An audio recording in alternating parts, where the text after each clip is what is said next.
All right, so quick quiz. Raise your hand. Who has goats? We got one other person. All right. So this talk was inspired by a colleague of mine, Ellis Mosley. He's in the back. At one of my last career retros, he asked me, what have I learned by having goats? Okay. Believe it or not, I don't do farming full-time. I work at Pillar Technology. We're all the way around back. Come check us out.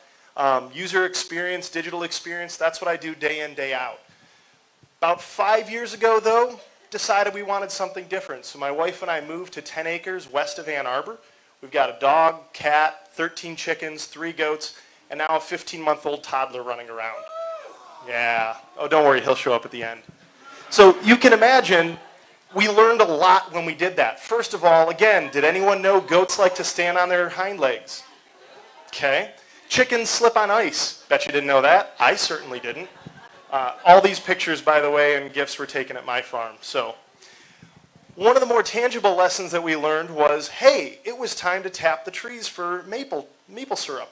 Okay, we need buckets, we need taps, we need a drill. That's not the same tools that we needed when that maple fell across the driveway. So you're going to need different tools for different activities out there. Walking around the farm one day, I looked down and boom, there's a morel mushroom. Total delicacy, amazing food. Now, once a year, they just appear. It's amazing. We get so much joy out of that. Chickens, a little bit different. We didn't trip over a chicken. We actually had to put some thought into getting chickens and what that might mean. We read books. We joined groups on the internet about chicken owners. We even went over to our friends' houses and watched them and talked to them about the different breeds. I didn't know breeds were different. And if you look at this picture, some of the breeds get really pissed when you take their eggs. So you have to give them chicks every once in a while. So next lesson, not all activities require the same amount of effort. Doesn't mean they're not all valuable, but you got to think differently. The GIF on the left-hand side is 2 weeks ago, tapping the maple trees to get sap. You've got to be right on time for that. Right when that weather gets warm and those trees start to sweat, you got to be out there. I'm also a hunter. Same thing. If you're not out when those deer are there, you're not going to have meat in the freezer. So the lesson that comes from that is things happen according to season. You got to pay attention to that. Think about the season that your users are going through. Also, when you're thinking about doing all these great things like planting eggplants and having this wonderful electronic chicken door, there are others who are going to like that as well. We've created these wonderful ecosystems with food and comfort for these beautiful trash pandas. And the problem is they go in and they eat the eggs of our chickens. The possums scare the chickens. So when we're designing, unintended users are a real thing. We got to think about that.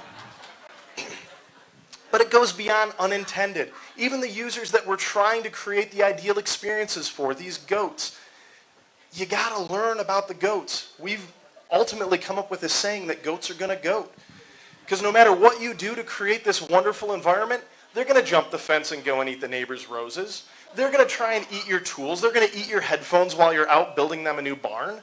In fact, we had these wonderful arborvitae, these decorative trees in the backyard. They've got in the goat pen, and they literally learned how to tackle the trees so that they could eat them. Rather than fight that, every year after Christmas, we gather trees and feed them to the goats. So the lesson there is to learn to lean into your users. The carrot is a much better design tool than a stick. Over here on the left is some poison ivy. We also learned the hard way my wife is very allergic. So much so that when the dog and cat run through it, they transfer those oils to her. So in the springtime and summer, when that's at its worst, those types of chores become mine. And my wife then gets to take Simon and make sure that we're trading off and working together. The lesson there is, it's tough out there. Bring a friend, right? Teamwork is really the only way you're going to be successful. So, kind of stepping back a little bit, it really has been a life-changing experience living out on a farm. Being able to sit in the woods, listen, watching deer grow up from fawns, seeing the turkeys. This owl that you see, for the last 5 years, every late fall, early winter makes an appearance. Even just sitting in the woods for hours on end with a deer is one of the most powerful, peaceful, calming, spiritual, whatever you want to call it for me. And that's the lesson. Stop, listen, and just like Simon over here, Drink deeply on whatever that is that you find passion in, because it's going to motivate you the rest of your life. So thank you.